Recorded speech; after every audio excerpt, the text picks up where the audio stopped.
Today, we're gonna switch to a little bit more of a lighthearted topic. Today, we're gonna be talking about Twitch. Okay, it's not that fucking lighthearted. Well, I mean, it won't be in a minute. But, that whole hot tub streamer thing that's been going around, it's been going on. That a lot of people say that it's a plague on the asshole of internet society. Well,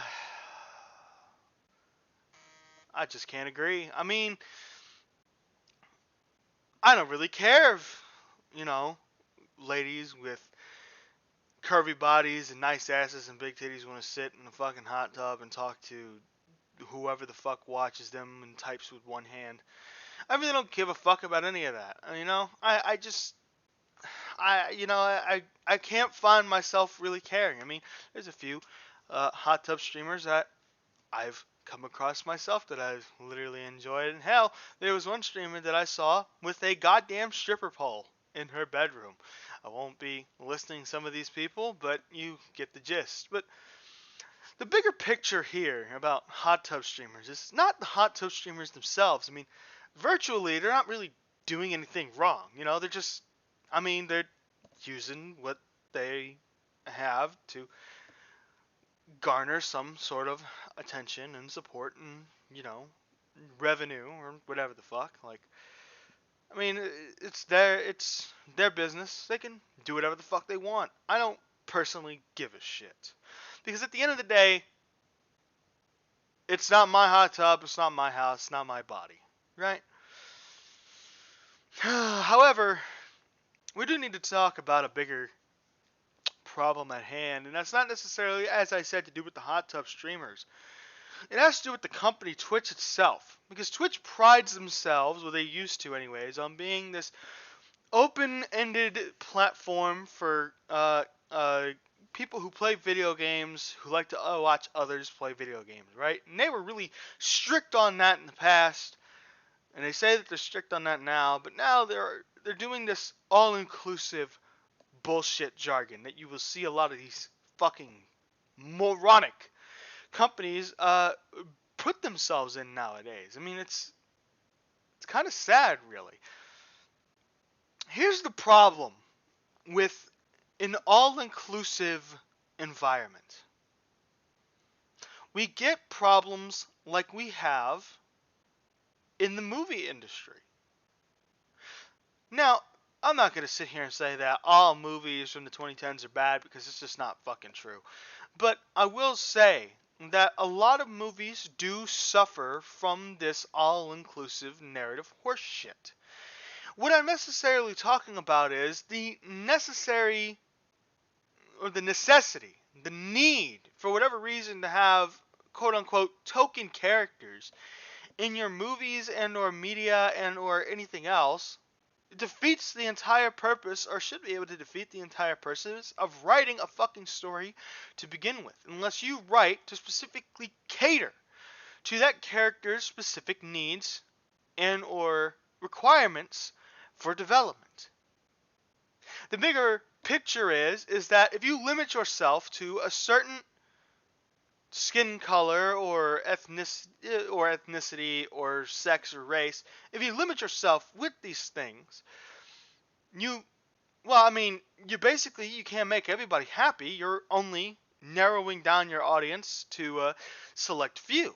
When in reality, movies are supposed to be stories that can branch out to everyone, that everyone can take into account to themselves, and, well, in some form or fashion, I guess, find a way to put themselves in the shoe of the main character or otherwise. The same thing with TV shows. It's the same thing with video games. But with companies, it's a different kind of problem. Because you see, the companies think that they're being hip to current societal norms. But they're not. Twitch has been caught in a lot of different controversies, like spelling Latina or Latino with the fucking X on the end. Or doing the same thing to women, because women are not allowed to have their own agency unless we give them their agency. I just find it very awkward and unnecessary for you to have to bend yourself into a pretzel in order to make some people happy that are never going to be happy to begin with. But this isn't just the problem with Twitch. As I said, this is a problem with every other fucking medium these days. But today we're going to focus a little bit more on Twitch. I remember distinctly back in 2015. I remember back in 2015 when this sort of I don't want to use the word thought streamer, right? But there's certain type of streamer out there that would show the boys and girls all their goodies and shit on Twitch. You know? And like I said before, I don't fucking have a problem with that. If I don't have a problem with porn, why do I have a problem? Why would I have a problem with Twitch streamers doing this? The problem is that Twitch has made it vehemently clear that they do not want this kind of thing on their platform, that they do not want their platform to be known as this. I remember they used to browbeat it into everyone's fucking heads when Twitch was a thing that was starting to come up. Now it's different. But yet Twitch still holds this sort of feel that it still wants to be primarily about game streaming. To which, you know, I would respect that more, but it's kind of hard to take Twitch as a platform seriously now anyways. Kind of like it would be hard to take Chatterbait as a platform seriously. Because what would be the point of Twitch now? Would you really go on there for, your favorite streamer to watch them play a video game?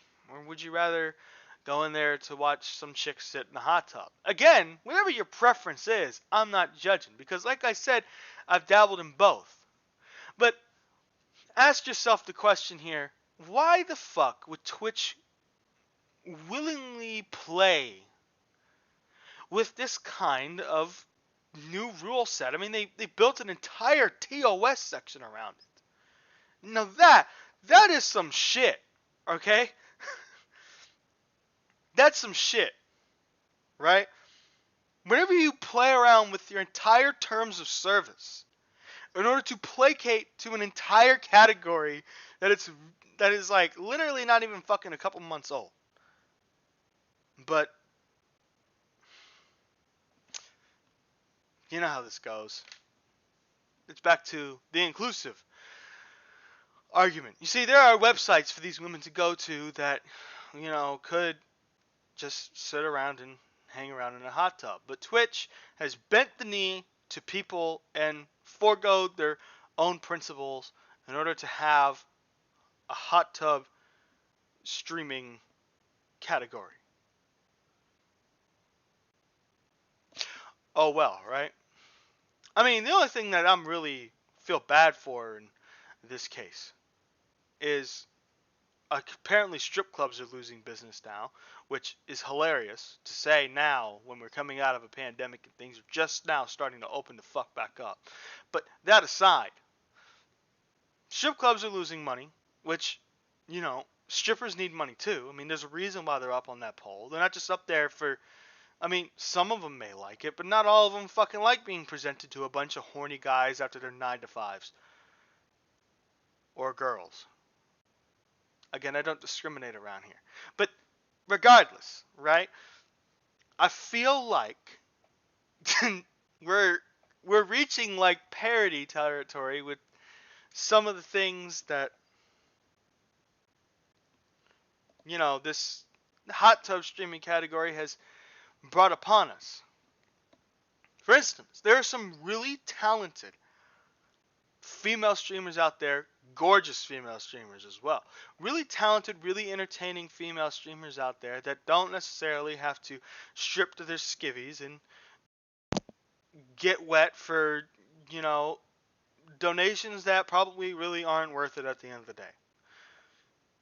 I'll put some of those I'll put a few of my favorites in the description below. But basically what I'm getting at is I don't really give a damn about hot tub streaming. I really don't think that it's that big a deal, but there are some criticisms to be had towards Twitch in the first place for letting this sort of category overtake their website. I mean, let's face it, right? Amaranth in a kiddie pool is a lot more marketable than Destiny's silly fucking debates. Doesn't matter who you are, you know, it's just true. Like, people would rather see her play around in a pool than watch Destiny's debates. Just a matter of fact. That's not a knock on Destiny. I would knock on Destiny for other things, but not particularly this, because that's not necessarily his fault, right? Destiny has had some, and this is coming from someone who's not a fan of Destiny, Destiny has had some very entertaining things happen on his streams and on his shows. Uh, I'm not saying that they're more or less entertaining than hot tub streamers, but let's face it, if people want to, you know, have something to look at, who are they going to flock to first? They're not going to flock to good old Steven over there. They're going to flock to Amaranth or, you know, somebody else that has a nice assortment of fucking bikinis and shit. Like I said, I don't personally have a problem with this. I watch hot tub streams too. But there is a fucking precedent being set here. I feel like with YouTube and Twitch overall, I feel like that we're taking a certain step back towards certain company principles. But that's just me. It's up to you how you want to take these platforms. If you don't want to take them seriously, I completely understand why you wouldn't take them seriously. I don't take Twitch seriously. I don't take YouTube all that seriously, even though I take it a little bit more seriously than Twitch. But that being said, I feel like this is a precedent that's being set that other companies might follow in the example of.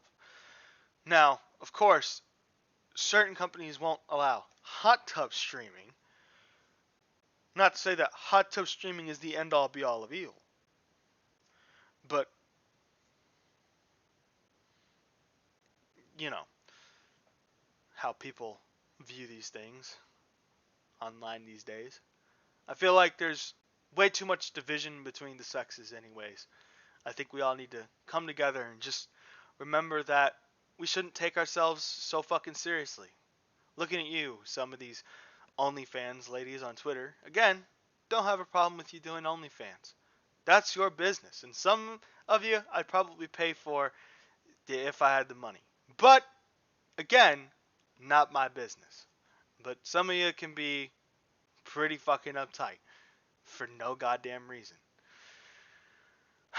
Same goes to, you know, these pro gamer type boys out there. No, don't have a problem with you either. But some of you are obnoxious little shits like Ninja. With that being said, I know this is a bit of a shorter video. And this wasn't one of my tirade fucking laced rants. But I wanted to sit here and just kind of go over these hot tub streaming thing because I find it personally entertaining to see the hilarious non-defenses of it and the hilarious arguments against it, because some of them border on hyperbole. It is never not entertaining to me, and you know, some people on Twitter especially, they don't know how to look at both sides of the argument. I don't give a fuck, I'm just here to make fun of you. But let me just blanketly stake this out right. If you're one of these evangelical people that think that women should never fucking show off or whatever on the internet because, oh, competition and all that shit, you're probably a fucking moron who's not very entertaining. However, on the flip side of that, if you think that, oh, well, you know, there's not 100% consequences or, you know, sort of backlash that women are probably going to get or, you know, probably trip up for other women by doing this, then you're also kind of fucking stupid. So, let me leave you with this. Take both sides into account. Both of you are kind of right, and both of you are kind of wrong. But all I'm saying is, don't hate the titties, but don't love them so much that they blind your judgment. And I think that might have been the most profound thing I've said about titties. But if you want some female streamers that don't need a hot tub to give you endless amounts of entertainment, I will put some in the description. There's 3 that I will mention here. One of them is Sweet Anita. She seems like a very kind girl. She has Tourette syndrome, so some of her outbursts can come off as pretty comical. But other than that, she seems like a really sweet girl, and I think that some of you might get a kick out of her. There's also Sarada, who sings. She does like fucking Twitch concerts, which is one of the coolest things I've ever seen done on Twitch. And she's actually really fucking talented. And, you know, I don't know why I don't know why I had to find her on my own, because nobody fucking knew who the fuck she was. And that is a crying shame. Then there's Miss Click, who, I may or may not have a slight crush on whenever it comes to Twitch streamers, but that's neither here nor there. She has a great personality. She likes fucking Nintendo games, and right now she's playing through the Mass Effect series for the very first time. So, all of them are gorgeous. All of them are hot. All of them are cute. All of them are entertaining. And most of all, you can, enjoy yourself either way, taking a gander at these entertaining beauties. So, I'll put their links in the description. And yeah, I think that's the end of this. I really wasn't planning on going on a 30-minute tirade on how women should dress in fucking non-see-through gowns. But, if anybody out there who listens to this knows me, you know that I don't like my women always covered up. But that's, again, my thing, not yours. Could be yours, but that's none of my business. Anyways, I don't know how to end these videos, so I'm just going to end it. And since this was on a little bit more of a positive note, to just kind of discuss Twitch as a platform. If you're wondering where I stream, most likely it's going to be here. Because fuck Twitch. I don't really trust them with my account with some of the things that I say. I trust YouTube more not to ban me, and that fucking says something. Because I guarantee you, if Anne Marantha has said some of the things that I have said in private on Twitch, she would still keep her account. So, especially when I get really pissed off. But anyways, have a good rest of your day. And like I said, check out the beauties that I'm going to be putting below. They don't have hot tubs, but yet I still find them very fun to watch. So, take care.